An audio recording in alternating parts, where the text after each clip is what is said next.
একদিন পিছিয়ে মঙ্গলবার দেশে ফিরছেন বেগম জিয়া। বিমান নয়, আসবেন কাতারের রয়্যাল এয়ার অ্যাম্বুলেন্সে। নেতাকর্মীদের সুশৃঙ্খলভাবে অভ্যর্থনা জানানোর নির্দেশ মির্জা ফখরুলের। দিন দিন বেড়েই চলেছে প্লাস্টিক দূষণ, বাড়ছে স্বাস্থ্য ঝুঁকি। দেশে বছরে প্লাস্টিক বর্জ্য উৎপন্ন হয় 8.5 লাখ টন। নেওয়া হচ্ছে কঠোর পদক্ষেপ, বললেন পরিবেশ উপদেষ্টা। রাজধানীর পুরানা পল্টনে বাণিজ্যিক ভবনের আগুন ফায়ার সার্ভিসের 4 ঘন্টার চেষ্টায় নিয়ন্ত্রণে। জানা যায়নি কারণ, ছিল না পর্যাপ্ত অগ্নি নিরাপত্তা ব্যবস্থা। প্রতিদিন 100 থেকে 150 গরুর রিসিট হয়। এই রিসিট পেলে তো সারা বাংলাদেশ আর গরু ধরবে না কেউ। ওপেন দেখতেছি রাস্তাটা যাইতেছে, কিন্তু বাজারে আসলে এটা বৈধ হয়ে যায়। ভারতীয় গরু আসা দেশে গরুর দাম কমে যায়। ঈদ উল আজহা সামনে রেখে সক্রিয় পশু চোরা কারবারিরা। সীমান্ত পার করে আনা ভারতের গরু মহিষ ঢুকছে দেশের বিভিন্ন হাট বাজারে। দুশ্চিন্তায় প্রান্তিক খামারি ও ব্যবসায়ীরা। এবং কাশ্মীরে হামলার আগাম খবর ছিল গোয়েন্দাদের কাছে। এলাকার তথ্য ভুল থাকায় ঠেকানো যায়নি, দাবি ভারতীয় গণমাধ্যমের। ভারত পাকিস্তান উত্তেজনা ঠেকাতে রাশিয়ার হস্তক্ষেপ।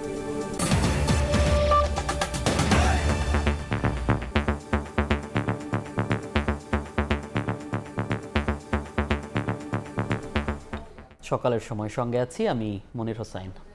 একদিন পিছিয়ে মঙ্গলবার দেশে ফিরছেন বিএনপি চেয়ারপারসন বেগম খালেদা জিয়া। কাতারের রয়্যাল এয়ার অ্যাম্বুলেন্সেই দেশে ফিরবেন তিনি। যৌথ সভা শেষে দলের মহাসচিব জানান, দেশে ফেরার পর রাস্তার দুপাশে সুশৃঙ্খলভাবে দাঁড়িয়ে দলীয় নেত্রীকে অভ্যর্থনা জানাতে নেতাকর্মীদের নির্দেশ দেওয়া হয়েছে। যুক্তরাজ্য থেকে 4 মাস পর দেশে ফিরছেন বিএনপি চেয়ারপারসন বেগম খালেদা জিয়া। তার আগমন উপলক্ষে দল ও অঙ্গ সংগঠনের নেতাদের সঙ্গে গুলশানে অনুষ্ঠিত হয় যৌথ সভা।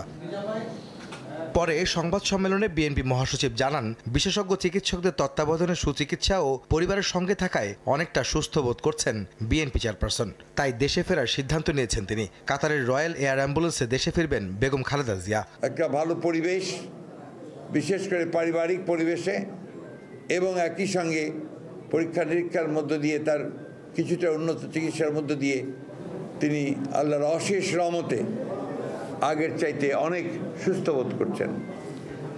সেই কারণেই তিনি সিদ্ধান্ত নিয়েছেন যে তিনি এখন দেশে ফিরে আসবেন। দেশনেত্রী বেগম খালেদা জিয়া একটি বিশেষ বিমানে, কাতারের রয়্যাল অ্যাম্বুলেন্স, সেই অ্যাম্বুলেন্সের ফ্লাইটেই তিনি আমাদের দেশে, আমাদের মাঝে আবার ফিরে আসবেন। বিএনপি নেত্রীকে সুশৃঙ্খলভাবে অভ্যর্থনা জানাতে দলের নেতাকর্মীদের নির্দেশ দেন মির্জা ফখরুল। যানজট ও দুর্ভোগ এড়াতে ফেরার সময় বিমানবন্দর থেকে কাকলী পর্যন্ত এলিভেটেড এক্সপ্রেসওয়ে ব্যবহারে সর্বসাধারণের প্রতি আহ্বান জানান তিনি। নেতাকর্মীদের কাছে আমাদের আবেদন থাকবে, শৃঙ্খলা সহকারে রাস্তার দুই ধারে কোনো যানজট সৃষ্টি না করে তারা তাদের নেত্রীকে, এই মহান নেত্রীকে তারা অভ্যর্থনা জানাবেন। জনগণের কাছে আমাদের আহ্বান থাকবে, বিমানবন্দর থেকে কাকলী পর্যন্ত সেই জায়গাটা যেন তারা মেইন নিচে যে রাস্তা আছে সেটাকে অ্যাভয়েড করে তারা এলিভেটেড এক্সপ্রেসওয়েটাকে যেন নেওয়ার ব্যবস্থা করে। বেগম খালেদা জিয়ার সঙ্গে তার 2 পুত্রবধূ দেশে আসছেন বলে জানান বিএনপি মহাসচিব। এরকম নারী নেত্রী। আহমেদ সালেহীন, সময় সংবাদ, ঢাকা। অন্য প্রসঙ্গ, দিন দিন উদ্বেগজনক হারে বেড়েই চলেছে প্লাস্টিক দূষণ। প্লাস্টিকের ব্যবহার কমিয়ে আনার পাশাপাশি নতুন করে ভার্জিন প্লাস্টিক পণ্য বাজারজাত না করার বিষয়ে কঠোর পদক্ষেপ নিতে যাচ্ছে সরকার। প্লাস্টিক দূষণ রোধে নীতিমালা কঠোর হচ্ছে বলে জানিয়েছেন পরিবেশ উপদেষ্টা। এদিকে পরিবেশ রক্ষা ও স্বাস্থ্য ঝুঁকি ঠেকাতে দ্রুত টেকসই বর্জ্য ব্যবস্থাপনার পরামর্শ দিয়েছেন পরিবেশ বিজ্ঞানী ও বিশেষজ্ঞরা। প্রসূন আশুষের রিপোর্ট। শুধু খাবারের প্যাকেট বা পানির বোতলই নয়, বর্তমানে আধুনিক জীবনে জনপ্রিয় হয়ে উঠেছে প্লাস্টিকের একবার ব্যবহৃত পণ্য সামগ্রী। দিন দিন প্লাস্টিকের ব্যবহার বাড়লেও এটি রিসাইকেল বা রিইউজের পরিমাণ বাড়ছে না সেই তুলনায়। পরে এসব প্লাস্টিকের বেশিরভাগই সরাসরি চলে যাচ্ছে পরিবেশে। শুধু পরিবেশ দূষণই নয়, দেশের খাদ্য নিরাপত্তা, মানব স্বাস্থ্য ও জলবায়ু পরিবর্তনের জন্য দায়ী করা হচ্ছে প্লাস্টিকের ব্যবহার ও এর অব্যবস্থাপনাকে। সরকারি তথ্য বলছে, দেশে বছরে প্রায় 8.5 লাখ টন প্লাস্টিক বর্জ্য উৎপন্ন হয়, যার 40% পুনর্ব্যবহার হলেও বাকিটা মিশছে পরিবেশে। আর বিশ্বব্যাংকের প্রতিবেদন অনুযায়ী 2005 সালে দেশের নগরাঞ্চলে বার্ষিক মাথাপিছু প্লাস্টিক ব্যবহারের পরিমাণ 3 কেজি হলেও 2 দশকের ব্যবধানে তা বেড়েছে 3 গুণ। রাজধানী ঢাকায় সেই চিত্র ভয়াবহ, কেননা এখানে বর্তমানে মাথাপিছু প্লাস্টিক ব্যবহারের পরিমাণ প্রায় 24 কেজি। এছাড়া নিষিদ্ধ করা হলেও কার্যকর প্রয়োগের অভাব এবং সহজলভ্য হওয়ায় পলিথিন ব্যবহার করছে দেশের প্রায় 61% মানুষ। বর্জ্য ব্যবস্থাপনা না করার ফলে আমার পরিবেশ দূষণ হচ্ছে, আমার স্বাস্থ্য ঝুঁকি বাড়ছে, প্রতিদিন প্লাস্টিক ওয়েস্ট বাড়ছে। টোটাল ওয়েস্ট জেনারেশন ঢাকা শহরে যেটা হয় তার প্রায় 20% হচ্ছে প্লাস্টিক ম্যাটেরিয়াল এবং এর মধ্যে 80-85 ভাগই হচ্ছে ওয়ান টাইম প্লাস্টিক। এয়ারে প্লাস্টিক পলিউশন দেখি, পানি সারফেস ওয়াটারে দেখি, সেডিমেন্টে দেখি, মাইক্রোপ্লাস্টিকটা খাদ্য শৃঙ্খলের বিভিন্ন ধাপ থেকে আমরা অর্গানিজম নিয়ে দেখলাম যে প্রতিটার মধ্যেই অ্যাকুমুলেশন হচ্ছে। স্বাস্থ্য ঝুঁকি ঠেকাতে এখন এই প্লাস্টিক বর্জ্যের টেকসই ব্যবস্থাপনা দেশের জন্য জরুরি বলছেন বিশেষজ্ঞরা।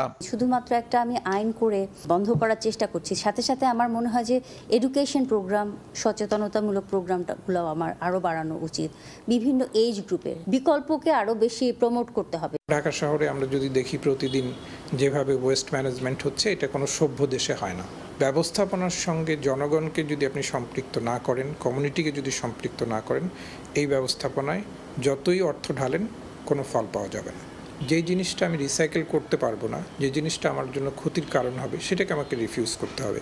এমন বাস্তবতায় পরিবেশ উপদেষ্টা জানালেন, প্লাস্টিক দূষণ রোধে কঠোর হচ্ছে নীতিমালা। একবার ব্যবহৃত প্লাস্টিক পণ্য ব্যবহারে নিরুৎসাহিত করার পাশাপাশি বর্জ্য ব্যবস্থাপনায় থাকছে কড়া নির্দেশনা। কোনো বর্জ্যই ঠিক মতন ব্যবস্থাপনা করতে পারি না, কিন্তু মিউনিসিপ্যাল বর্জ্য পচনশীল হওয়াতে এটা নিয়ে দীর্ঘমেয়াদী কোনো নেতিবাচক প্রভাবের মধ্যে আমাদেরকে যেতে হয় না। প্লাস্টিক নিয়ে যেতে হয় যে আমরা নতুন করে ভার্জিন প্লাস্টিক আর বাজারে দিতে চাই না। সিঙ্গেল ইউজ প্লাস্টিক আমরা নিষিদ্ধ করছি না, আমরা ডিসকারেজ করছি। প্রথমে করছি সরকারি পর্যায়ে, তারপরে আমরা বেসরকারি পর্যায়ে নীতিমালাটা চূড়ান্ত হয়েছে, যার প্লাস্টিক বর্জ্য সিঙ্গেল ইউজ প্লাস্টিক সেটাকে কালেক্ট করে নিয়ে ব্যবস্থাপনা করবে।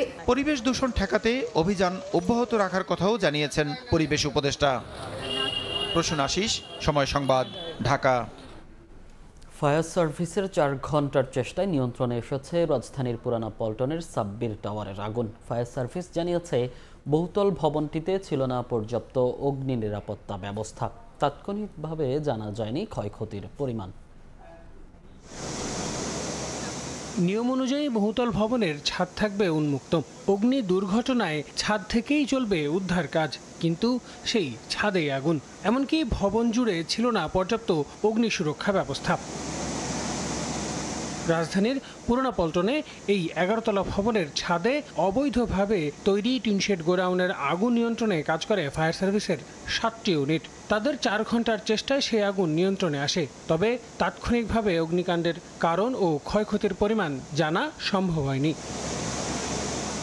তবে প্রত্যক্ষদর্শী এবং ভবনটির ব্যবসায়ীরা জানান, শনিবার সন্ধ্যা 6টায় একবার শর্ট সার্কিটের ঘটনা ঘটে, যেটি তাৎক্ষণিকভাবে ঠিক করা হয়। তবে পরবর্তীতে রাত 8:20 থেকে 25-এর দিকে আবারও শর্ট সার্কিট থেকে অগ্নিকাণ্ডের সূচনা হয়। এই মার্কেটটাতে পুরো ইলেকট্রিক মার্কেট। এই ইলেকট্রিক মার্কেটের মারামারিতে গোডাউন থাকে, উপরে 7 যত উপরে গোডাউনগুলো রাখা থাকে, ওইখান থেকে সম্ভবত আগুনটা লাগছে। অনেক ধোঁয়া দেখা গেছে, অনেক আগুন দেখা যায় না, খালি ধোঁয়া দেখা যাচ্ছে, অনেক ধোঁয়া, অনেক খুব শর্ট সার্কিটে লাগছে। টিন কেটে দেয়াল ভেঙে ভেতরে প্রবেশ করেন ফায়ার ফাইটাররা। আশেপাশের ভবনগুলোর রিজার্ভার থেকে পানি নিয়েও আগুন নেভাতে বেগ পেতে হয়েছে ফায়ার সার্ভিসকে। 11 তলা ভবনের ছাদে আরেকটা টিন শেড ভবন ছিল, প্রায় পুরো ছাদ জুড়েই, এবং এই টিন শেডের ভিতরে প্রচুর পরিমাণ বৈদ্যুতিক সাজ সরঞ্জামাদি বিভিন্ন রকম মালামাল ছিল, এবং এতে ভেন্টিলেশনের কোনো ব্যবস্থা ছিল না। 11 তলা ভবনের বেশিরভাগই ইলেকট্রনিক ডিভাইসের দোকান। ছাদে থাকা ঝাড়বাতি ও বাল্ব তৈরির কারখানা এবং গুদামেই আগুনের ঘটনা ঘটেছে বলে জানান স্থানীয়রা। আল আমিন তুষার, সময় সংবাদ, ঢাকা। ঢুকছে রাজধানী সহ দেশের বিভিন্ন প্রান্তের বাজারে। এতে দুশ্চিন্তায় প্রান্তিক কৃষক, খামারি ও ব্যবসায়ীরা। লাগাম টেনে ধরতে বিজিবি চেষ্টা চালালেও প্রভাবশালীদের ছত্রছায়ায় বেপরোয়া চোরা কারবারিরা। সিলেট অঞ্চলের সীমান্ত এলাকা ঘুরে আমিনুল ইসলামের রিপোর্ট, ছবি তুলেছেন নৌশাদ আহমেদ চৌধুরী।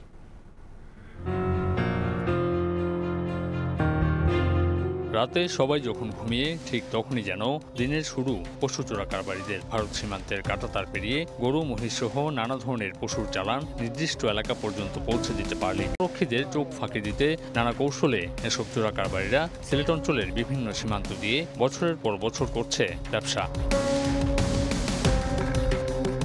অন্যদিকে বিজিবির অভিযানে প্রায় ধরা পড়ছে পশুর চালান, তবুও থামছে না অসাধু এই কারবার। পশু বোঝাই এমনই একটি ট্রাককে অনুসরণ করে সময় সংবাদ। ঈদুল আজহা সামনে রেখে পশুর চোরাচালান বাড়াতে সক্রিয় চক্রের সদস্যরা। ভারতের অভ্যন্তরে নানা কৌশলে লুকিয়ে সীমান্ত পর্যন্ত আনা হচ্ছে এসব পশু। রাতে চালান হওয়া পশু দিনের আলোতে বিভিন্ন হাট বাজারে বিক্রি ও পরিবহন হচ্ছে অনেকটা প্রকাশ্যেই।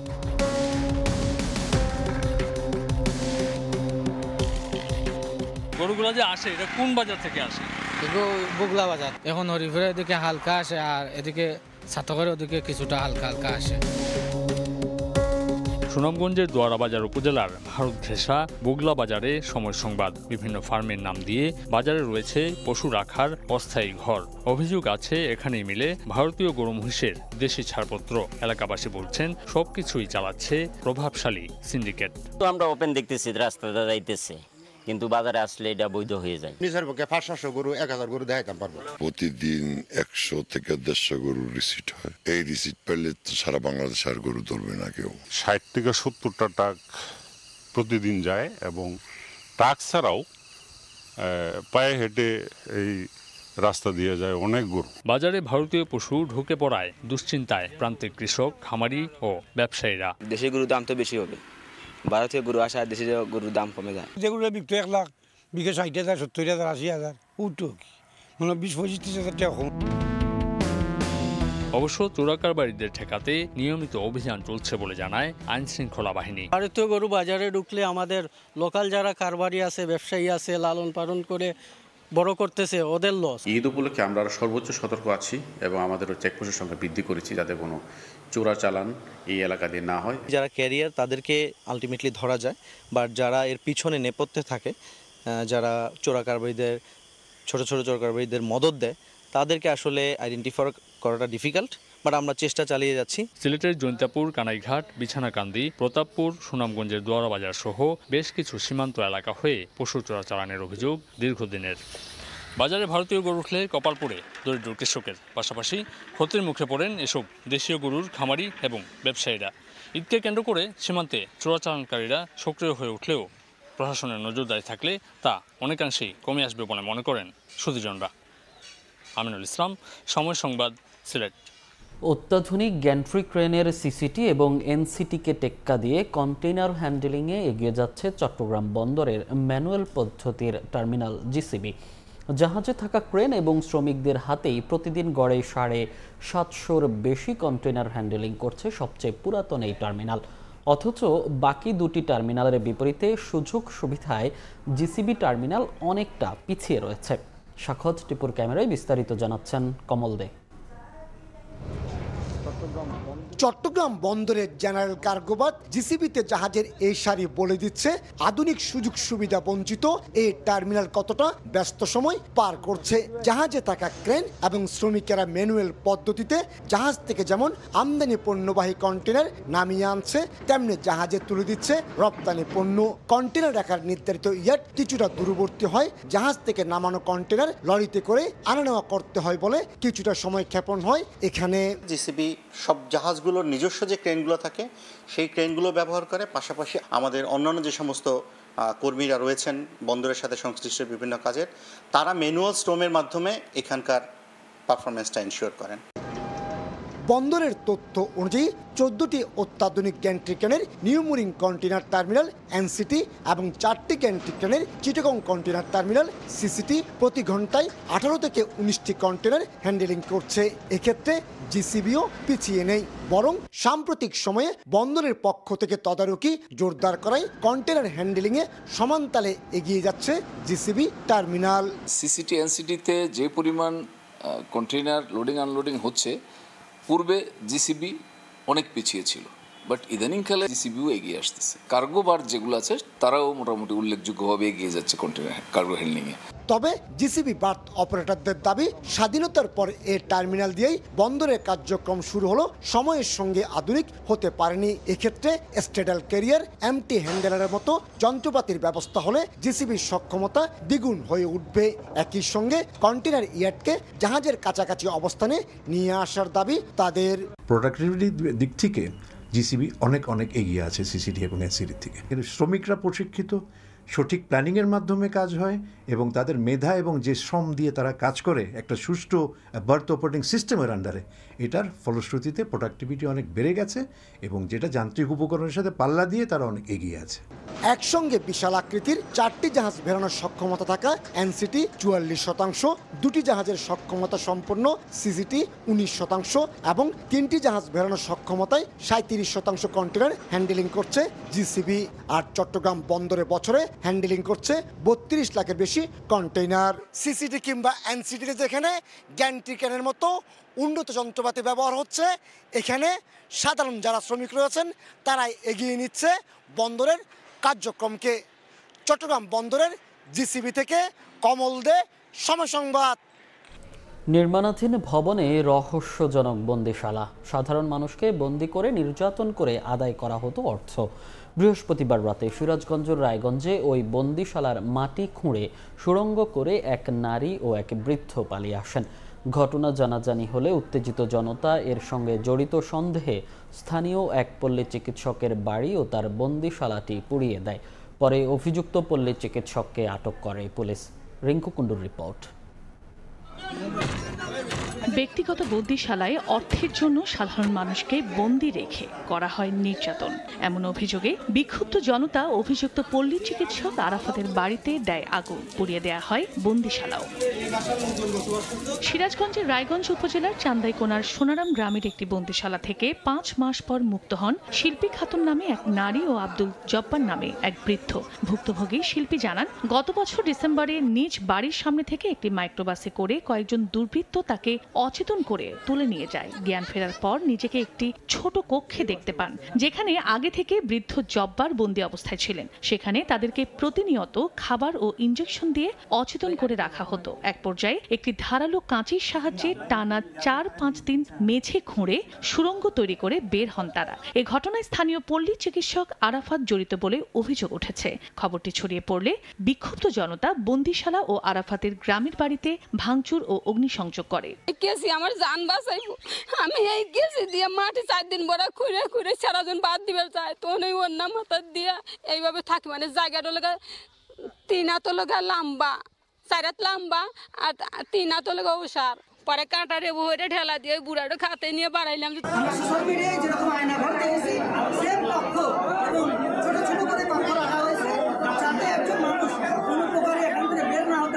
খবর পেয়ে যৌথ বাহিনী ঘটনাস্থলে পৌঁছে পরিস্থিতি নিয়ন্ত্রণে আনে। এক পর্যায়ে আটক করা হয় অভিযুক্ত আরাফাতকে। এখানে আমরা যে আলামতগুলো দেখেছি, আলামতগুলো যদি অক্ষত রাখার জন্য আমরা সকলকে নির্দেশনা দিয়েছি এবং এখানে আইনি পদ্ধতিতে যথাযথ বিচার প্রক্রিয়া সম্পন্ন করার জন্য আমাদের দিক থেকে আমরা সর্বোচ্চ চেষ্টা করব। প্রধানতম আসামি যে আরাফাত, নাজমুল হাসান আরাফাত, তাকে আমরা গ্রেপ্তার করেছি। আমাদের তদন্ত চলছে।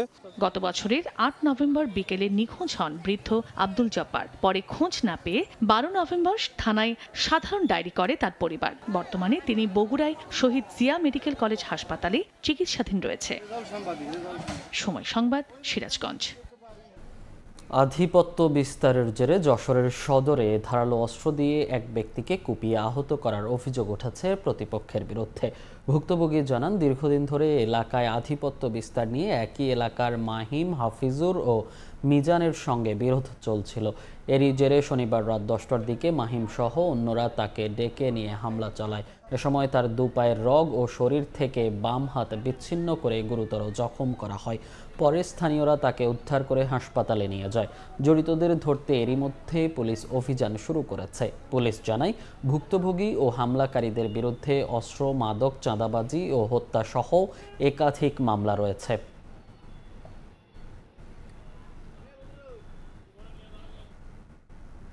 নানা অব্যবস্থাপনায় জর্জরিত ময়মনসিংহ বিভাগের বেশিরভাগ উপজেলা স্বাস্থ্য কমপ্লেক্স।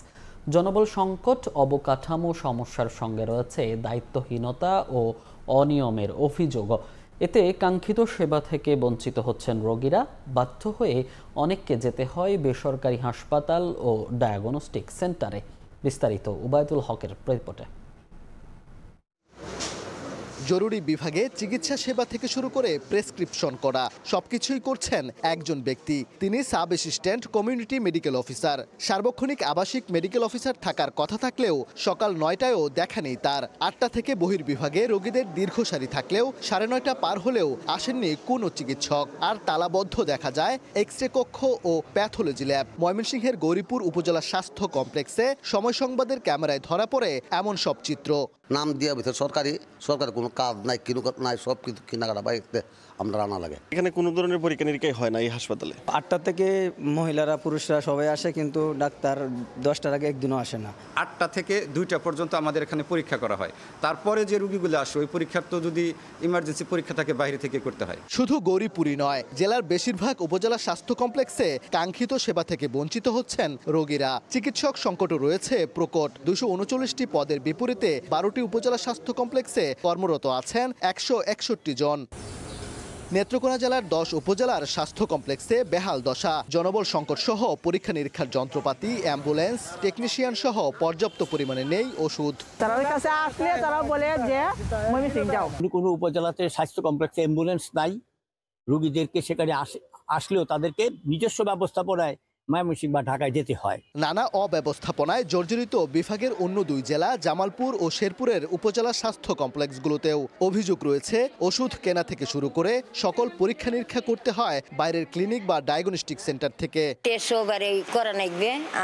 আমরা ওষুধপত্র সব কিনি। আমি খুব দূর অবস্থায় আছি, আমার ওষুধগুলো মালমা দেওয়া যায় না, কোনো পাওয়া যাবে না। জনবল সংকট দূর হলে সেবার মান বাড়বে বলে আশা বিভাগীয় স্বাস্থ্য কর্মকর্তার। সরকার খুব দ্রুতই চিকিৎসক নিয়োগ দিবে। চিকিৎসকগুলো নিয়োগ হয়ে যায় তাহলে উপজেলার সেই সংকটটা অনেকাংশেই চিকিৎসা সংকট দূর হবে। প্রান্তিক জনগোষ্ঠীর স্বাস্থ্য সেবা নিশ্চিতে চিকিৎসক ও কর্মকর্তা কর্মচারীরা আরও দায়িত্বশীল ও আন্তরিক হবেন, এমনটাই প্রত্যাশা সাধারণ মানুষের।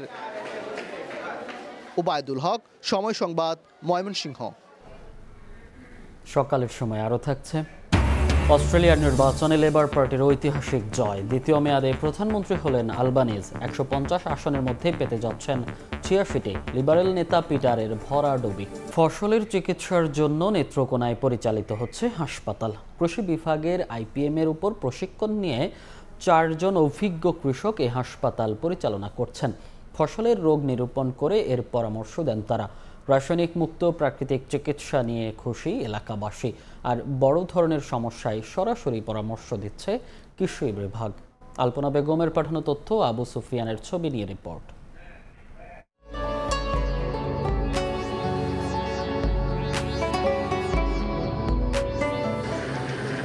টিনের ঘরে রোগাক্রান্ত ফসল নিয়ে আসছেন কৃষক। সেখানে ফসলের রোগ দেখে পরামর্শ ও প্রাকৃতিক ওষুধের ব্যবস্থা করে দিচ্ছেন পরামর্শক। নেত্রকোনার আটপাড়া উপজেলার দুর্গাশ্রম চৌরাস্তায় নির্মাণ করা হয়েছে ফসলের হাসপাতাল। কৃষি বিভাগের IPM এর ওপর প্রশিক্ষণ নিয়ে 4 জন অভিজ্ঞ কৃষক এই হাসপাতাল পরিচালনা করছেন। ফসলের রোগ নিরূপণ করে এর পরামর্শ দেন তারা। এজন্য তারা কোনো অর্থ নেন না। রাসায়নিক মুক্ত প্রাকৃতিক চিকিৎসা নিয়ে খুশি এলাকাবাসী। যে কোনো সমস্যা নিয়ে আসলে সমাধান দেওয়া হয় এখানে। আর এখানে প্রতিদিনই অনেকগুলো কৃষকই আসে, আসার পরে দেখা গেল চিকিৎসা দেওয়া হইতেছে আর সমাধানও পাইতেছে। যে যেটা লাগিয়ে আসে সেটা নিয়ে পরামর্শ নিয়ে কাজ করলে উপকার কিছু পায়। সবাই তো আর ধান ক্ষেতের বিষয় বা ফসলের বিষয় সবকিছু বুঝে না। ওনারা মোটামুটি একটা পরামর্শ দেয়, দেখা গেছে মোটামুটি ভালোই। ফসলের চিকিৎসার উদ্যোগ দেশের জন্য উদাহরণ বলছেন পরিবেশবাদীরা। জৈব বালাইনাশক যেটা আমরা ব্যবহার করি এটা দিয়ে আল্লাহর রহমতে দমন হয়ে জায়গা। বাজারে কীটনাশক আমরা ব্যবহার করার লাগে না। আমরা কোনো এটার মধ্যে টাকা পয়সাও কিন্তু ইনভেস্ট করা হয় না। আমরা নিজেরার মতে আমরা তাদেরকে পরামর্শ দিয়ে আসি কৃষকরা।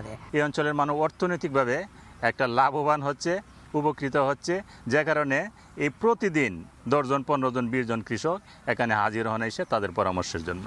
কৃষি বিভাগ বলছে প্রশিক্ষণ থেকে অভিজ্ঞতা নিয়ে এই হাসপাতাল পরিচালিত হচ্ছে। বড় ধরনের সমস্যায় সরাসরি কৃষি বিভাগ পরামর্শ দিচ্ছে। কোনো ব্যাপারে যদি তারা অধিকতর পরামর্শ বা কোনো নেওয়া থাকে সেই ক্ষেত্রে আমাদের কৃষি বিভাগ যারা আছেন তাদের সাথে তারা যোগাযোগ রাখেন।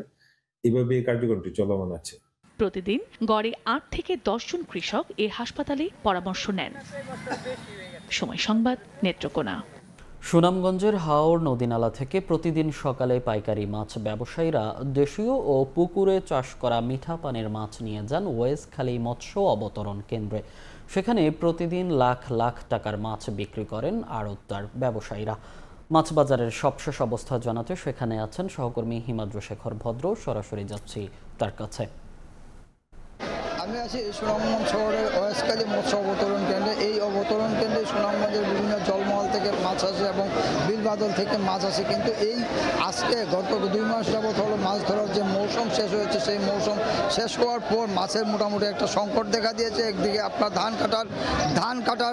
ধান কাটার মৌসুম শুরু হয়েছে এবং জেলেরা ধান কাটতে বেশি ব্যস্ত হয়ে পড়েছেন এবং সেই কারণে যারা মাছের খামারি ছিলেন তারাও এখন ধান কাটা নিয়ে ব্যস্ত আছেন। সেই জন্য মাছের আমদানিটা কম এবং তুলনামূলকভাবে দামটা অনেক বেশি বেড়ে গেছে। আমরা কথা বলেছিলাম এখানকার মৎস্যজীবীদের সাথে, তারা জানিয়েছেন যে এখন ধান কাটার মৌসুম এবং সেই মৌসুমের কারণে লোকজন মাছ ধরা থেকে বিরত থেকে অনেকটা ধান যে বুড়ো ধান, একমাত্র বুড়ো ফসল সংগ্রহে ব্যস্ত হয়ে পড়েছেন, তাই অনেকটা দেশীয় মাছের আমদানি কম বলা যাচ্ছে। সুনামগঞ্জের এই সুরমা নদীর তীরবর্তী এই মৎস্য অবতরণ কেন্দ্রে প্রতিদিন কয়েক লক্ষ টাকার মাছ বেচা কেনা হয় এবং বিভিন্ন জায়গা থেকে খুচরা পাইকারিভাবে ব্যবসায়ীরা আসেন, এখান থেকে মাছ নিয়ে স্থানীয় বাজারগুলোতে বিক্রি করেন। তবে আমরা সকাল থেকে এসে লক্ষ্য করেছি যে গেল 2 মাস আগে যে পরিমাণ মাছের আমদানি ছিল এখন সেই পরিমাণ মাছের আমদানি নেই। সেটার জন্য তারা বলছেন যে এই কৃষিকাজ এবং বুড়ো ফসল তোলা এবং আরেকটা মাছের যে প্রজনন মৌসুম শুরু হয়ে গেছে এবং মাছের প্রজনন মৌসুম শুরু হওয়ার কারণে মাছ ধরা পড়ছে কম, পাশাপাশি এই যে বর্ষাকালে আবার সেই মাছের পরিমাণটা বাড়তে পারবে। আপনারা দেখতে পাচ্ছেন যে এখানে সিলভার জাতীয় অর্থাৎ চাষের মাছ যেটা, সেটা এখন ঢালা ঢেলে দেওয়া হচ্ছে ট্রেতে। এইগুলি নিলাম করে বিক্রি করা হয় এবং এটা যে সর্বোচ্চ দরদাতা তখন তিনি দাম এই নিলামগুলিতে অংশগ্রহণ করতে পারেন এবং এই নিলামে ডাক পান। আমরা দেখেছি এখানকার লোকজনের সাথে কথা বলে তারা জানিয়েছেন যে এখানকার এখন চাষের মাছ যেটা, সেটা বিভিন্ন সাতক্ষীরা, যশোর এবং বিভিন্ন জায়গা থেকে আসতেছে এবং চাষের মাছটা এখন বাজারে বেশি আসতেছে। দেশীয় মাছের আমদানিটা কমে গেছে এবং পাশাপাশি এই যে মাছের দর সেটা অনেকটা বেড়ে গেছে। অর্থাৎ এই বছর বা প্রতি বছর এই সময়টাতে মাছের দর বেড়ে যায়। একটা কারণ হলো যে বুড়ো ধানের উত্তোলনের সময় এবং বুড়ো ধান কাটার সময় এলে জেলেরা মাছ ধরা বাদ দিয়ে অর্থাৎ ধান কৃষিকাজ নিয়ে ব্যস্ত থাকেন এবং হাওরের বুড়ো ধান কাটা নিয়ে ব্যস্ত থাকেন। আমরা কথা বলেছিলাম এখানকার লোকজনের সাথে, তারা জানিয়েছেন যে আর 1-2 মাস পরেই মাছের আমদানি বাড়বে। তো এই ছিল সুনামগঞ্জের মৎস্য অবতরণ কেন্দ্র থেকে সবশেষ। সরাসরি যুক্ত ছিলাম সুনামগঞ্জ থেকে। আলু সংরক্ষণে কোটা পদ্ধতির কারণে মুন্সিগঞ্জে হিমাগারে জায়গা পাচ্ছেন না স্থানীয় কৃষকরা। ফসল নষ্ট হওয়ার শঙ্কায় তারা। জেলায় দেরিতে আলুর ফলনের সুযোগে ফড়িয়া ও ব্যবসায়ীদের যোগসাজশে আগাম বুক হয়ে যায় হিমাগার। স্থানীয় কৃষকদের অগ্রাধিকার ভিত্তিতে হিমাগারে আলু রাখার সুযোগের পরামর্শ কৃষি অর্থনীতিবিদদের। শরীফ রুবেলের ছবিতে মুন্সিগঞ্জ ঘুরে এসে বিস্তারিত জানাচ্ছেন সাইফুল ইসলাম। 2 বিঘা জমিতে 170 মন আলু উৎপাদন করেন মুন্সিগঞ্জ সদরের কৃষক শাহ আলম। একদিকে আলুর দরপতন, অন্যদিকে হিমাগারে জায়গা না পেয়ে সংরক্ষণ করছেন নিজ বাড়ির আঙিনায়। এতে ফসল নষ্ট হওয়ার শঙ্কা আছে। আমার মুন্সিগঞ্জে যা কোল্ড স্টোর আছে সবগুলি ফিল আপ হয়ে গেছে। ফিল আপ হয়ে যাওয়াতে এখন আমরা পরে আর আলু কোনো জায়গায় নিলে আমাকে আলু রাখে না। অন্যান্য জেলার তুলনায় মুন্সিগঞ্জে দেরিতে হয় আলুর ফলন। এই সুযোগে স্থানীয় ফড়িয়া ও ব্যবসায়ীরা কোটা পদ্ধতির মাধ্যমে আগাম বুকিং দিয়ে উত্তরবঙ্গের আলু এনে সংরক্ষণ করেন। ফলে বিপাকে জেলার আলু চাষিরা। স্টোরে মনে হয় উত্তরবঙ্গের আলু দিয়া আমাকে মুন্সিগঞ্জ শহরের কলস্টন জায়গা বের হচ্ছে আর বলতাছে জায়গা নাই, আপনি কোথায় রাইখা যাবেন যান। হিমাগার খালি পড়ে থাকে এমন দাবি করে বাধ্য হয়েই অন্য জেলার আলু সংরক্ষণ করা হয় বলে দাবি ফরিয়াদের। রংপুর, দিনাজপুর ওয়াল ডা করছে, ওই কারণে আমাদের দেশের মুন্সিগঞ্জের কিছু পার্টি গিয়া করছে কি মাল আনছে, আনার পরে আস্তে আস্তে স্টোর বেড়ে গেছে, মুন্সিগঞ্জের মাল আটকে গেছে। হিমাগার মালিকদের দাবি সংরক্ষণ ক্ষমতার চেয়ে মুন্সিগঞ্জে কম আলু উৎপাদিত হয়। তবে কৃষি বিভাগ বলছে জেলার 58টি হিমাগারে সংরক্ষণ ক্ষমতা 5 লাখ টনের বেশি। তবে আলু উৎপাদন হয়েছে প্রায় 11 লাখ টন। বিভিন্ন ইনফ্রাস্ট্রাকচার হওয়ার কারণে কৃষি জমি কমে আসছে, কিন্তু কোল্ড স্টোরেজের ক্যাপাসিটি কিন্তু সেই রয়ে গেছে। তো ওই পরিমাণ আলু এখন মুন্সিগঞ্জের উৎপন্ন হচ্ছে না, মুন্সিগঞ্জের কোল্ড স্টোরেজগুলো ভরা সম্ভব হচ্ছে না, তখন তারা নর্থ ব্রাউন থেকে আলু কিনে আনে মুন্সিগঞ্জের কোল্ড স্টোরেজে রাখার। স্থানীয় কৃষকদের অগ্রাধিকার ভিত্তিতে আলু সংরক্ষণের সুযোগ রাখার আহ্বান কৃষি অর্থনীতিবিদদের। যেখানে কোল্ড স্টোরেজ আছে সেখানে স্থানীয়ভাবে কৃষকরা যারা আলু সংরক্ষণ করতে চায় তাদেরই অগ্রাধিকার থাকবে, অন্যকে দেওয়ার মতো সুযোগ থাকে, তাহলে অন্যান্য এলাকার কৃষকদেরকে এখানে আলু সংরক্ষণের সুযোগ দেওয়া যেতে পারে। হিমাগারে জায়গা না পেয়ে অনেক কৃষক মডেল ঘরেও আলু সংরক্ষণ করছেন। ঢাকার পার্শ্ববর্তী জেলা মুন্সিগঞ্জ হওয়ায় অনেক ব্যবসায়ী মৌসুম শেষ হওয়ার আগেই হিমাগারে আলু সংরক্ষণ করেন। এতে বিপাকে পড়েন স্থানীয় কৃষকরা। তারা বলছেন, রাজধানীতে দূরত্ব কম থাকায় কম খরচে রাজধানীতে প্রেরণ করার পরে দাম নেওয়া হয় 2 থেকে 3 গুণ, আর সেই ব্যয় যায় ভোক্তার পকেট থেকে। সাইফুল ইসলাম, সময় সংবাদ, মুন্সিগঞ্জ। বোরো মৌসুমের ধান কাটা চলছে মৌলভীবাজার ও হবিগঞ্জের হাওড়াঞ্চলে। আগাম বন্যার আগেই সোনালী ফসল ঘরে তুলতে পেরে খুশি কৃষক। তবে খরা ও অনাবৃষ্টিতে ধানে চিটা দেখা দেয় ন্যায্য মূল্য নিয়ে দুশ্চিন্তায় তারা। এদিকে হাতির আক্রমণ থেকে রক্ষায় শেরপুরে আধা পাকা ধানও কাটা শুরু হয়েছে। মাঠে মাঠে পাকা ধান, সোনালী ফসল কাটা ও মাড়াইয়ে ব্যস্ত কৃষক। মৌলভীবাজারের কাওয়াতিঘি, হাকালুকি ও হাইল হাওর সহ সবগুলো হাওরে এখন পাকা ধান। আগাম বন্যার হাত থেকে রক্ষায় ধান কাটা শুরু করেছেন কৃষক।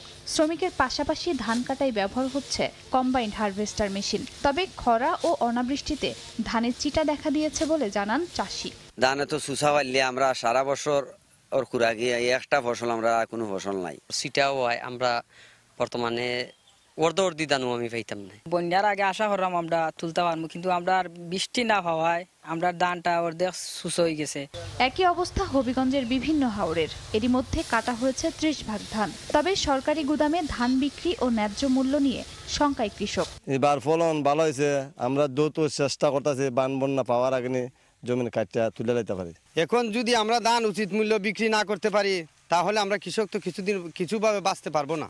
গত বন্যায় ও চলতি বছরে খরায় ক্ষতিগ্রস্তদের তালিকা করে সহায়তা দেওয়ার আশ্বাস কৃষি বিভাগের। প্রাকৃতিক দুর্যোগ যে কোনো সময় আসতে পারে, যাদের 80% ধান কর্তন হয়ে গেছে তারা তাড়াতাড়ি যেন ধানটা কর্তন করে তাদের বাড়িতে নিয়ে যায়। আর বৃষ্টি না থাকার কারণে এবং সেচের অভাবে কিছু কিছু চিটা দেখা গেছে। তো আমরা আশাবাদী যে আমরা ওই সমস্ত কৃষকদেরকে তালিকা করে ভবিষ্যতে আমরা তাদেরকে পরামর্শ এবং সরকারি কোনো সাহায্য থাকলে আমরা সাহায্য করতে পারব।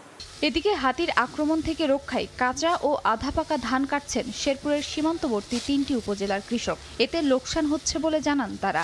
তবে সীমান্ত জুড়ে হাতির অপছন্দের ফসল ফলানোর পরামর্শ কৃষি বিভাগের। হাতির হইতেছে ধান, আমরা কাঁচা জানি, কাঁচাও খাইতেছে, মানে আমরা ঠেলায় করে কাঁচা গুজা কাটতে বাইট নিতেছি। হাতির কারণে রাত্রে আমরা ঘুমাইতে পারতেছি না, বহুপুলানে খুব অতিষ্ঠ। বন বিভাগ আছে, এরা আমাদের একটা স্থায়ী ব্যবস্থা করে দেয় যেন হাতির জায়গায় হাতি থাকে, আমরা আমাদের জায়গায় নিরাপদে থাকতে পারি। হাতি খাবারের খুঁজে আছে, সেই ক্ষেত্রে পাহাড়ের সীমান্তবর্তী এলাকাগুলোতে আমরা লেবু জাতীয় ফসলের কৃষকদেরকে উদ্বুদ্ধ করতেছি। কৃষি বিভাগের তথ্য মতে এবছর মৌলভীবাজারে ৬২,১৪০ হেক্টর, হবিগঞ্জে ১,২৩,৮৪৭ হেক্টর এবং শেরপুরের সীমান্তবর্তী ৩ উপজেলায় ৫৫,৪৩৯ হেক্টর জমিতে বোরো আবাদ হয়েছে। খাদিজা স্বপ্না, সময় সংবাদ। সুপার ফুড হিসেবে খ্যাত চিয়া সিড চাষে সাড়া ফেলেছেন শেরপুরের এক তরুণ কৃষি উদ্যোক্তা। মাত্র ৬,০০০ টাকা খরচ করে লাখ টাকা লাভের আশা করছেন। দূর দূরান্ত থেকে প্রতিদিন ভিড় করছেন চিয়া সিড চাষে আগ্রহী কৃষকরা। বিদেশি এই শস্য চাষে সব ধরনের সহযোগিতার আশ্বাস কৃষি বিভাগের। শেরপুর থেকে শহীদুল ইসলাম হীরার তথ্য ও বাবু চক্রবর্তীর তোলা ছবিতে রিপোর্ট। শেরপুর সদর উপজেলার সূর্যদী গ্রামের তরুণ কৃষি উদ্যোক্তা শিমুল মিয়া কৃষি বিভাগের সহযোগিতায় গত বছরের ডিসেম্বরে পরীক্ষামূলক চাষ করেন উচ্চ মূল্যের বিদেশি ফল চিয়া সিড। ৫০% জমিতে ৬,০০০ টাকা খরচ হলেও আশা করছেন লাভ হবে লাখ টাকা। এখান থেকে প্রায় অলমোস্ট ২০০ কেজির মতো ফলন হবে। আশা করা যাচ্ছে যে প্রায় ১ লাখ টাকার মতো বিক্রি হবে। আবহাওয়া উপযোগী ও ভালো লাভের আশায় শস্য আবাদে আগ্রহী বহু কৃষক। তাই দূর দূরান্ত থেকে আসছেন চিয়া সিডের ক্ষেত দেখতে, জেনে নিচ্ছেন চাষ পদ্ধতি। চিয়া সিডটা অনেক লাভবান জিনিস। যদি লাভবান ভালো হয় আমরা আগামীতে আমরা বলবো। বাংলাদেশের যে সমস্ত এলাকায় সেচের ঘাটতি আছে সেই এলাকায় এটির একটা সম্ভাবনা আছে এবং এটির বাজার মূল্য খুব বেশি হয়। বর্তমানে অনেকেই এটি চাষে উদ্বুদ্ধ হচ্ছে। আমরা কৃষি বিভাগ তাদেরকে এই বিষয়ে পরামর্শ প্রদান করতেছি। বীজ বপনের 90 থেকে 100 দিনের মধ্যে এই ফসল ঘরে তোলা যায়। দেশের বিভিন্ন সুপার শপ ও অনলাইনে প্রতি কেজি চিয়া সিডের বাজার মূল্য 500 থেকে 600 টাকা। সময় সংবাদ, শেরপুর। জামালপুর সদরে ব্রহ্মপুত্র নদে ড্রেজার দিয়ে বালু উত্তোলন করায় দেখা দিয়েছে তীব্র ভাঙন। গত এক সপ্তাহে শরীফপুর ইউনিয়নের বগালী গ্রামে প্রায় 10 একর ফসলি জমি নদী গর্ভে বিলীন হয়েছে। এ নিয়ে বালু উত্তোলনকারীদের সঙ্গে গ্রামবাসীর দ্বন্দ্বও তৈরি হয়েছে। তবে উপজেলা প্রশাসন বলছে, অবৈধভাবে কেউ বালু উত্তোলন করলে নেওয়া হবে ব্যবস্থা। জাহাঙ্গীর আলমের পাঠানো তথ্য ও আবুল কালাম আজাদের ছবি নিয়ে রিপোর্ট। জামালপুরের সদর উপজেলার ব্রহ্মপুত্র নদের পুরানো ফেরিঘাট থেকে পিয়ারপুর পর্যন্ত প্রায় 25 কিলোমিটার এলাকা জুড়ে ড্রেজার বসিয়ে প্রতিনিয়ত বালু তোলা হচ্ছে। এতে দুই পাড়ে শুরু হয়েছে তীব্র ভাঙন। গত এক সপ্তাহে শরীফপুর ইউনিয়নের বগালী গ্রামের প্রায় 10 একর ফসলি জমি নদের গর্ভে বিলীন হয়েছে। এলাকাবাসীর অভিযোগ, বালু তোলার কারণে প্রতিদিন ফসলি জমি ভেঙে যাচ্ছে। এমনকি প্রতিবাদ করলে শিকার হতে হচ্ছে মারধরের। পেঁয়াজ লাগাইছিলাম না, দেখেন ভালো করে পেঁয়াজ আছে, রসুন আছে, সব ভেঙে নিয়ে গেছে। এইভাবে যদি নদী গর্ভ ভেঙে সব জমি তলায় দিলে আমরা কি করে খাবো? আমাদের সন্তানরা আমরা কিভাবে পড়াশোনা করবো? আমাদের সংসার কিভাবে চলবো? ব্যাপকভাবে মারধর করছে। আমি ওই আহত অবস্থায়, রক্তাক্ত অবস্থায় হাসপাতালে ভর্তি হয়ে এজাহার দায়ের করছি। তবে বালু উত্তোলনকারীরা বলছেন, যারা অভিযোগ করছে তারাই দীর্ঘদিন অবৈধভাবে বালু উত্তোলন করেছে। বালু যে সম্রাট, তারা এই বালুগুলা দীর্ঘ 30 বছর যাবত এইখান থেকে বালুর ব্যবসা করে এবং ওনাদের ডেজার দিয়েই ওই কাঁচারগুলা ভেঙে আমাদের উপর এই দায় চাপায়। উপজেলা প্রশাসন বলছে, ছনকান্দা থেকে নরন্দি পিয়ারপুর পর্যন্ত প্রায় 2.5 একর এলাকায় বৈধ বালুমহাল রয়েছে। এর বাইরে বালু তোলা হলে ব্যবস্থা নেওয়ার আশ্বাস সংশ্লিষ্ট কর্মকর্তার। কেউ অবৈধভাবে বালু তোলে আমরা তাৎক্ষণিকভাবে আমাদের জেলা বালুমহাল কমিটি এবং জেলা আইন শৃঙ্খলা কমিটির সিদ্ধান্ত অনুযায়ী পুলিশ, আর্মি, বিজিবি এবং আনসার নিয়ে আমরা মোবাইল কোর্ট পরিচালনা করি। ভাঙন অব্যাহত থাকলে জামালপুর ময়মনসিংহ মহাসড়ক ঝুঁকিতে পড়বে বলে জানান এলাকাবাসী। সময় সংবাদ, জামালপুর। অযত্ন আর অবহেলায় নষ্ট হচ্ছে হবিগঞ্জের কিবরিয়া পৌর মিলনায়তন। দীর্ঘদিন ব্যবহার না করায় অকেজো হয়ে পড়েছে মিলনায়তনের মূল্যবান সরঞ্জাম। কর্তৃপক্ষ বলছে, আগের পৌর পরিষদের গাফিলতির কারণে এমনটা হয়েছে। তবে শিগগিরই সংস্কারের আশ্বাস সংশ্লিষ্টদের। রাশেদ আহমেদ খানের পাঠানো তথ্য, ছবি নিয়ে রিপোর্ট।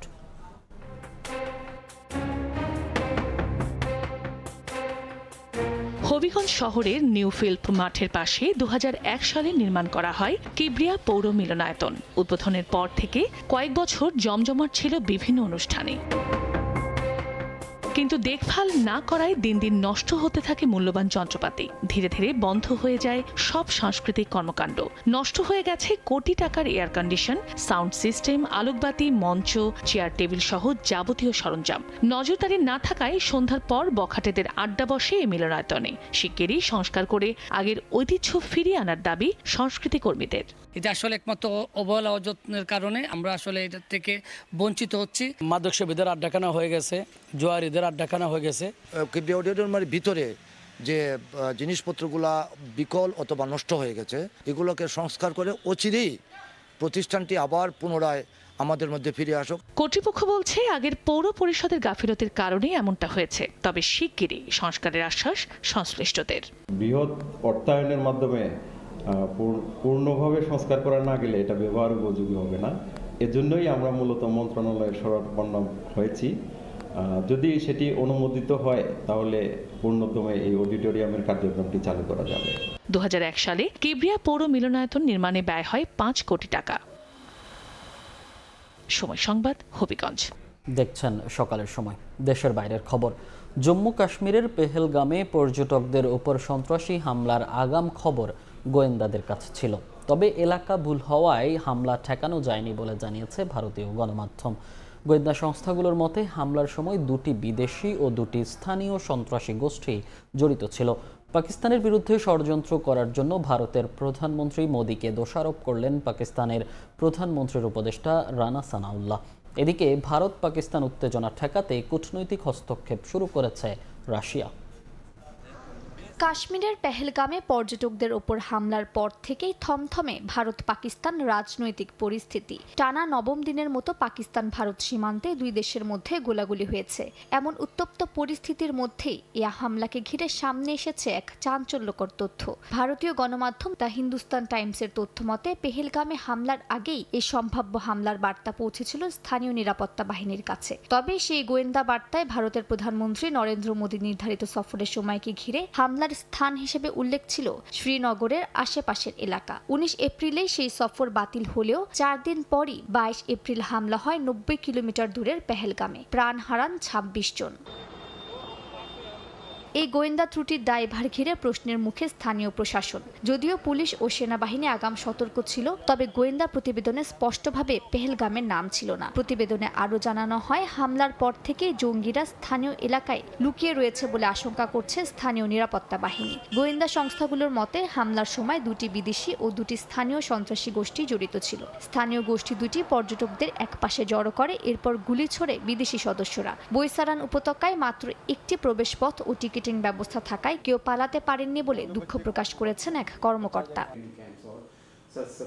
এদিকে পাকিস্তানের প্রতিরক্ষা মন্ত্রী হুমকি দিয়েছেন, সিন্ধু নদের চুক্তি ভঙ্গ করে ভারত যদি কোনো কাঠামো নির্মাণ করে তাহলে তা গুড়িয়ে দেবে ইসলামাবাদ। তিনি নরেন্দ্র মোদীর বিরুদ্ধে নাটক মঞ্চস্থ করার অভিযোগ এনে কড়া ভাষায় নিন্দা জানিয়েছেন। এই উত্তপ্ত পরিস্থিতিতে হস্তক্ষেপ করেছে রাশিয়া। ভারতের পররাষ্ট্রমন্ত্রী জয়শঙ্করের সঙ্গে ফোনে কথা বলেন রুশ পররাষ্ট্রমন্ত্রী সের্গেই ল্যাভরভ। শান্তিপূর্ণ সংলাপের মাধ্যমে সমস্যা মেটাতে সিমলা চুক্তি ও লাহোর ঘোষণার আওতায় আলোচনা চালানোর আহ্বান জানিয়েছে মস্কো। মালিহা সুহরওয়ার্দী, সময় সংবাদ। অস্ট্রেলিয়ার সাধারণ নির্বাচনে সংখ্যাগরিষ্ঠ ভোটে আবারও প্রধানমন্ত্রী নির্বাচিত হয়েছেন অ্যান্থনি অ্যালবানিজ। স্থানীয় সময় শনিবার বিজয়ী ভাষণে সমর্থকদের ধন্যবাদ দিয়ে তিনি জানান, নির্বাচনে লেবার পার্টি সংখ্যাগরিষ্ঠতা অর্জন করেছে। সবাইকে একসঙ্গে নিয়ে অস্ট্রেলিয়ার ভবিষ্যৎ বিনির্মাণ অব্যাহত রাখার অঙ্গীকার করেন তিনি। শিশুদের জন্য স্বাস্থ্যসেবা ও শিক্ষাকে আরও সাশ্রয়ী করার প্রতিশ্রুতি দেন অ্যালবানিজ। নির্বাচনে পরাজয় মেনে নিয়ে প্রধানমন্ত্রী অ্যালবানিজকে অভিনন্দন জানিয়েছেন প্রধান বিরোধী দল লিবারেল পার্টির নেতা পিটার ডটন। সেই সঙ্গে জোটের দলগুলোর কাছে ক্ষমা চান তিনি। দেখছেন সকালের সময়। খেলার খবর। কোনো ফ্যাসিস্টের সঙ্গে জড়িত থাকলে এই সরকারের আমলে কখনোই বিসিবির দায়িত্ব পেতেন না বলে মন্তব্য করেছেন বিসিবি সভাপতি ফারুক আহমেদ। ক্রিকেট বোর্ডের মতো বড় জায়গায় থাকলে সমালোচনা হবেই, তবে প্রমাণ ছাড়া বিভ্রান্তিমূলক খবর কাজের ব্যাঘাত ঘটানো ছাড়া আর কিছুই না বলে মনে করেন তিনি। তাই সবাইকে গঠনমূলক সমালোচনা করার অনুরোধ করেছেন ফারুক আহমেদ। এদিকে নির্ধারিত সময়ে দ্বিপাক্ষিক সিরিজ খেলতে ভারত বাংলাদেশে আসবে বলেও প্রত্যাশা তার। সবার আগে ক্রিকেট এবং দেশ, তারপরে আমরা বাকি সবাই যারা আছি। সবার আগে বাংলাদেশ ক্রিকেট, তবে দেশের ক্রিকেটটা এগিয়ে নেওয়ার দায়িত্ব যার কাঁধে, তিনি নিজেই তো একের পর এক বিতর্কিত ঘটনায় আসছেন খবরের শিরোনামে। বোর্ডের অর্থ ট্রান্সফার, ব্যক্তিগত জমি কেনা, বিগত সরকার সংশ্লিষ্ট অনেকের সঙ্গেই নাকি আছে তার সুসম্পর্ক। তাদের সঙ্গে নানা ব্যবসায়িক কার্যক্রমও করছেন ফারুক আহমেদ। এবার এসব নিয়ে গণমাধ্যমের মুখোমুখি বিসিবি বস। ফ্যাসিজম কিন্তু এটা মানে এটা ম্যাক্সিমাম ক্ষেত্রে বানানো, কিন্তু আমার ফ্যাসিস্টের সাথে কোনো সম্পর্ক নাই। বিন্দুমাত্র কোনো সংশ্লিষ্ট থাকতো আমার, তাহলে কিন্তু আমি এখানে আসতাম না।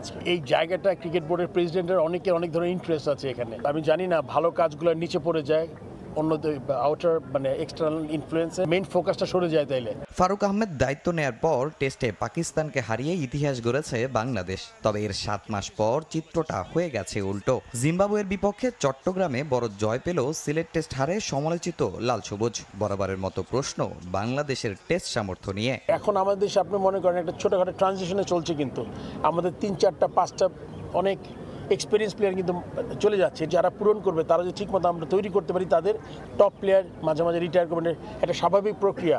কিন্তু আমাদের নজর রাখতে হবে যে আমাদের পাইপলাইনটা আমরা ঠিকমতো এগিয়ে দিতে পারছি কিনা। তৃতীয় বিভাগ মূল পর্বে সুযোগ পাওয়া 2 দলের হাতে ট্রফি তুলে দেন বোর্ড সভাপতি। এই টুর্নামেন্টের বিগত দিনের দুর্নীতি খুঁজতে দুদক অভিযান চালায় বিসিবিতে। ব্যক্তিগত স্বার্থে এই টুর্নামেন্ট আর ব্যবহার হবে না বলে জানান ফারুক। আমার আশা থাকবে এখান থেকে র ট্যালেন্ট বেরোবে এবং এটা আর যাতে কখনোই এটা অন্য কেউ কোনো ব্যক্তিগত স্বার্থ চরিতার্থ করার জন্য যাতে এটা ইনফ্লুয়েন্স করতে না পারে। এদিকে দ্বিপাক্ষিক সিরিজের জন্য এবছরের আগস্টে বাংলাদেশে আসার কথা ভারতের, তবে দেশটির গণমাধ্যমের দাবি এই সিরিজ না হওয়ার সম্ভাবনাই বেশি। যদিও বিসিবি বস আশাবাদী সূচি অনুযায়ী সিরিজ মাঠে গড়ানোর বিষয়ে। ওরা কিন্তু পুরো ট্যুর কনফার্ম করেছে এবং আইটিআরএ তৈরি হয়ে গেছে। তামিম হোসেন, সময় সংবাদ, ঢাকা। সকালের সময়ের শীর্ষ সংবাদগুলো জানিয়ে দিচ্ছি আরেকবার। একদিন পিছিয়ে মঙ্গলবার দেশে ফিরছেন বেগম জিয়া। বিমান নয়, আসবেন কাতারের রয়্যাল এয়ার অ্যাম্বুলেন্সে। নেতা কর্মীদের সুশৃঙ্খলভাবে অভ্যর্থনা জানানোর নির্দেশ মির্জা ফখরুলের। দিন দিন বেড়েই চলেছে প্লাস্টিক দূষণ, বাড়ছে স্বাস্থ্য ঝুঁকি। দেশে বছরে প্লাস্টিক বর্জ্য উৎপন্ন হয় 8.5 লাখ টন। নেওয়া হচ্ছে কঠোর পদক্ষেপ, বললেন পরিবেশ উপদেষ্টা। এবং রাজধানীর পুরানো পল্টনে বাণিজ্যিক ভবনের আগুন ফায়ার সার্ভিসের 4 ঘন্টার চেষ্টায় নিয়ন্ত্রণে জানা যায়নি, কারণ ছিল না পর্যাপ্ত অগ্নি নিরাপত্তা ব্যবস্থা।